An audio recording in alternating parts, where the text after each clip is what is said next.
Well, it didn't take long for high-level players to find the most meta team composition, and that's what we're going to break down here today. I'm also going to be looking at Yes, who won the Breakable Barriers tournament this past weekend, as they were most effective at getting the following team comp to work in just about every situation, still rocking the quote-unquote double barrier tanks that don't have very strong barriers anymore. We'll have to get more into that later. But the rest of the team comp consists of Mei, Hanzo, Baptiste, and Zenyatta. We're going to go through what makes this team comp so strong, why it's so flexible against basically everything you throw at it if you play it right, and also mixed in between what this can mean for your own ranked experience. Does this affect the average player, and what should the average player learn from how the high level players are approaching this meta? Well, first of all, I think I would just preface this all in saying that the average ranked player is going to find this comp pretty hard to play because it requires the whole team to know when they should peak and when they shouldn't peak, which is not something that you can expect in your average Overwatch game. With tanking capabilities dropped to an all-time low, really, there's three major things that players should look to play around, either in this meta or just in general somewhat, and that is cover, Maywall, and immortality field. Those are the three things that you really want to shape the engagements by, not by tanking presence, at least at the highest levels. And as the week goes on, we'll speak more about the best team comps for the average players to run, but let's learn the fundamentals first in today's video. So to kick it off, I think the heart of this team comp is Baptiste. Because of the way Overwatch plays now, it's much more of an FPS game, a stark contrast to the brawly GOATS gameplay we had for about a year. Characters have sustain and brawling components to them, but with barriers weaker, you have to respect sightlines and use cover much more often, and because of that, well, what's the ability in the game that loves cover the most? That's immortality field, where if you set it up around a corner, the enemy just straight up can't fight you until they get an angle or wait it out. It's the best ability in the game for the way the game's playing right now, in my opinion.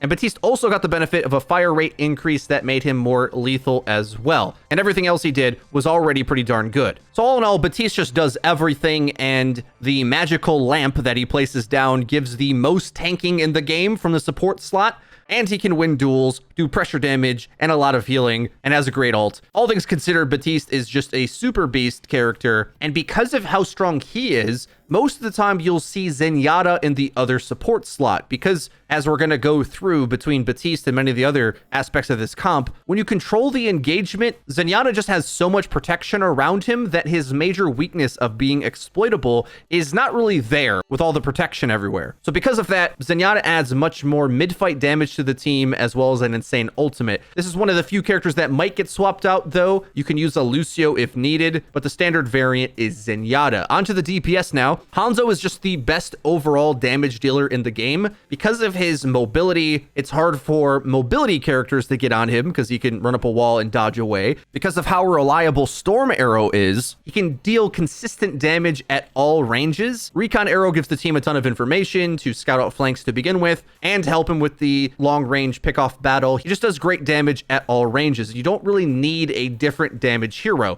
He is just kind of the hit shots carry hero in this team comp and in this meta, as he has the potential to outduel everything in the game. Storm Arrow and Lunge helps him deal with flanky targets or divers, and his buffed arrow speed from way back when helps him deal with long-range threats that otherwise used to do better against him, like Widowmaker and Pharah. Dragon Strike as well is the type of ultimate that, as the game has gotten older, pro players are much better at utilizing and setting up to create an engagement. Another one of the many zoning and aerial punish tools in this team comp's arsenal, the kind of ult that looked weak when mobility was king way back when in the dive era, but as characters have slowed down and it's more about durability, firepower, and cooldowns, Dragon Strike's actually one of the best DPS ultimates and one of the safest to use, with excellent timing and placement. The other pick, though, I think is less negotiable to make this team comp work, and that's Mei. Mei is just an incredibly overtuned character, I gotta be real.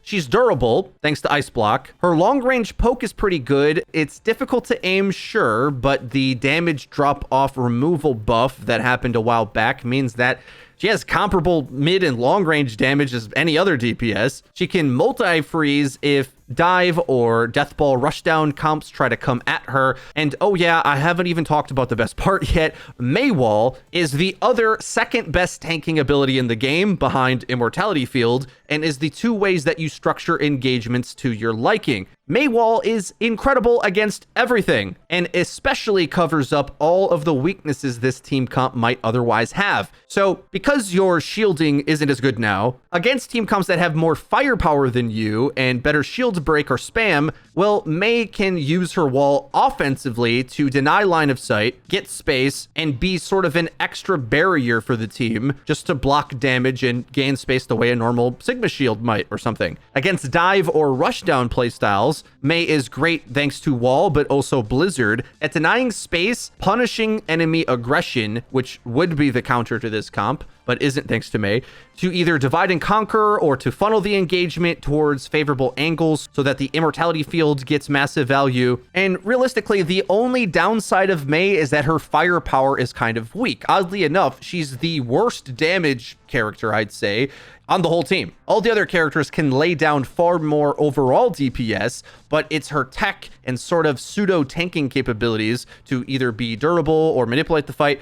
All of that sets up the team and is sort of the glue holding all things together. We'll get into talking more about that when we talk about the counters to this comp, but know that Mei is kind of the other secret to it all working. Moving on to the tanks now, I've already buried the lead with this, where yes, their barriers are weaker, but their cooldowns got buffed and their damage is insane. So these tank picks are worse at being tanks, kind of, but have insane damage and cooldowns. That used to be what DPS did, where they were good at dealing damage and had these cooldown interactions that they could put into the fight. Well, now Orisa Sigma kind of do that as well and just can outplay anything with enough skill put in. This is the picks that I want the community to be much more hesitant about picking. I have much more to say about this that I'll save for another video, but overall, these are very high skill characters now, despite what any player will tell you that Orisa's easy now. She's definitely not. Both Sigma and Orisa take quite a bit of skill to play and are not simple whatsoever. Not only does it require your teammates to be able to know what positions to take and how to safely be out of line of sight and then take good peeks most of the time in order for this tank line to work at all, but it also takes good peak discipline from the tanks themselves, because you no longer have boundless barriers to cover having bad positioning. Now what tank lines have to do is make sure that they're managing the amount of damage that can get onto their barrier, and oftentimes that requires the team to play back and back and back. And you'll actually see in some of these clips, yes, might try to hold a bit of a forward position, but a lot of times they end up falling way back into a corner or into extreme defensive positioning, because otherwise the tanks can get divided up and the team comp can lose its strengths. Really, the only thing that makes Orisa or Sigma tanky is their cooldowns, not their barriers. But those cooldowns are incredible. A few fun facts about the changes to the tanks that you can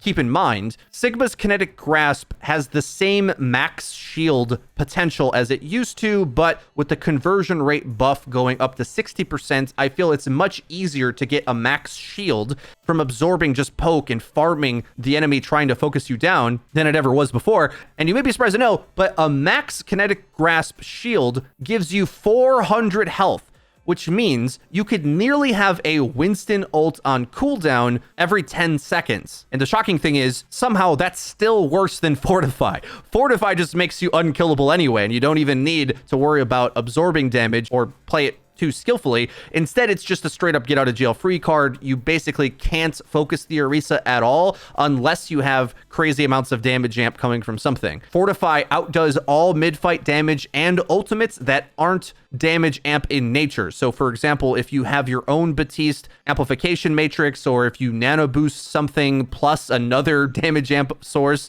then you can outdo the Fortify, but otherwise you basically can't kill Orisa. But that doesn't mean either of these tanks just stand out in the open tanking, quote unquote, all the time. They're more mid-range poke characters that go in and out of the fight looking to land their abilities, skill shots, just like all the other characters, basically. They play sort of like Hanzo with a shield, with different cooldowns, right? They get angles, they try to pressure down, but it's really the Maywall and drone that you want to make sure are the core of the team fight. Now, to get more specific into how this team comp outplays its weaknesses, when you have so many ways to punish engagements and commitments onto you, it's hard to play the things that should counter this. The first major one is Wrecking Ball, who's good against every hero in the comp except Mei. Mei so reliably beats Wrecking Ball's playstyle that she single-handedly props up the team from all of his harassment shenanigans. The problem with diving it is that so many of the win conditions you can set up for a typical dive just kind of don't work. So in the mid fight, you normally can target the Zen and collapse from there. Well,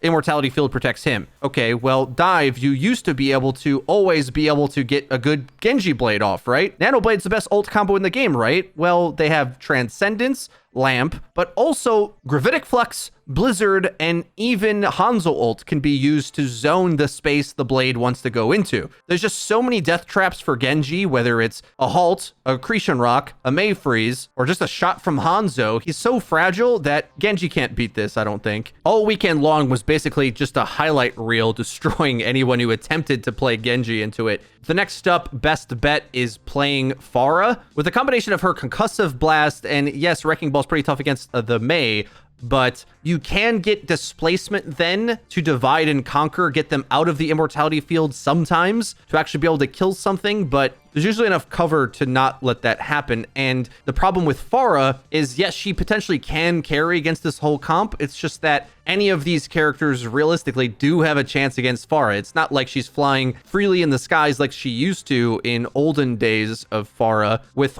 a halt into the sky with Sigma Hyperspheres or Accretion, that can kill her. Mei or Hanzo can hit ranged projectiles. The Discord Orb really helps you focus Pharah, and Baptiste just has a better Soldier 76 rifle. So good luck with that. He's just straight up a DPS against her. So Pharah's high-flying playstyle used to work, and it did see some success in the tournament for sure, but it fell pretty flat up against Yes, who were the best team at setting up those engages. So at your level of play, that might be an answer, because Pharah plus a dive might just be able to isolate a target out of position, but it's really a positioning issue that makes the difference on whether this comp can withstand Pharah's pressure or not. The team that did this the most and had the most success with it was the second place team, Old Man Strength, with one of the best Wrecking Ball players in the world, Yeatle, who, when they got the Pharah ball to work, dominated this comp, but up against Yes, it was much harder to find the good engages. But I will say the extra wrinkle that they added to this is they played Ana where a lot of other teams weren't willing to sacrifice the Baptiste pick, which I know can feel kind of rough whenever there's a super meta character, but keep this in mind as well, that I think it's the right call to go for the Ana Mercy with Pharah instead of Baptiste, because Bap just straight up doesn't heal Pharah or Mercy when they're in the sky very well, or Wrecking Ball when he goes on his wacky flanks. Immortality Field is great when you set up the engagement around cover and you're putting like firepower characters like Zen or Hanzo to be able to not die around a corner, whereas Ball and Pharah both are more vertical characters that just aren't playing that style whatsoever. So Baptiste just doesn't really work with them. And Ana can make plays with her utility. Granted, it's not as impactful as your whole team not dying like Fields, but Sleep and Nade can still be high impact abilities. Just keep in mind that they don't work if the enemy's behind a lamp. But the combination of the off plays like that, being able to heal your team who's splitting up and playing at range, as well as nano boost onto likely a DPS threat that wants to go in. Pharah is probably best because Genji just has to get too close and doesn't have enough mobility, surprisingly enough, to dodge the things that would beat it, whereas Pharah just flies over Mei walls and blizzards, can't get froze, Genji can, and it's long since been the days where Genji's mobility was impressive. At launch, being able to double jump and wall climb was a big deal, and he had some of the best mobility there was. But when everything else gets escapes and its own mobility, the gap between him and other characters just isn't as impressive in his favor. So, and beyond that, Nano Boost just saves a target that wants to commit. It may create a beneficial cooldown exchange for you. especially if you get the heal nade on that target as well. But it is a more skillful way to play. It kind of requires enough things to combo in the right order and more setup, which is hard to replicate, but is usually the nature of an off-meta style. We'll see how this develops over time. It is a very interesting meta and much different from what we're used to, but at the very least, it's back to being a shooter game again, and you can start to see at least where there's glimpses of hope of other strategies, and it isn't so much that one comp is just so easy to run that you have to run it. It's more so that this comp has the most potential with just the strength of the characters and maxing out everything. So to that degree, I think this is a much more skillful style of Overwatch. It requires you to use the map correctly, really clutch abilities, and a lot of skill shots. So it's about as good of a meta as we can expect from Overwatch in the current format of the game. But what do you guys think? Let me know in the comment section down below. If you enjoyed the video, please be sure to leave it a like. It really does help us out and lets us know that you're enjoying the content. And if you haven't already, please subscribe and be sure to hit the bell icon so that you actually get notified when our videos go live. Link to the description is our Twitter, where we tweet out news updates and dank memes. That's been it for me. I've been Frito for your Overwatch. See you guys next time.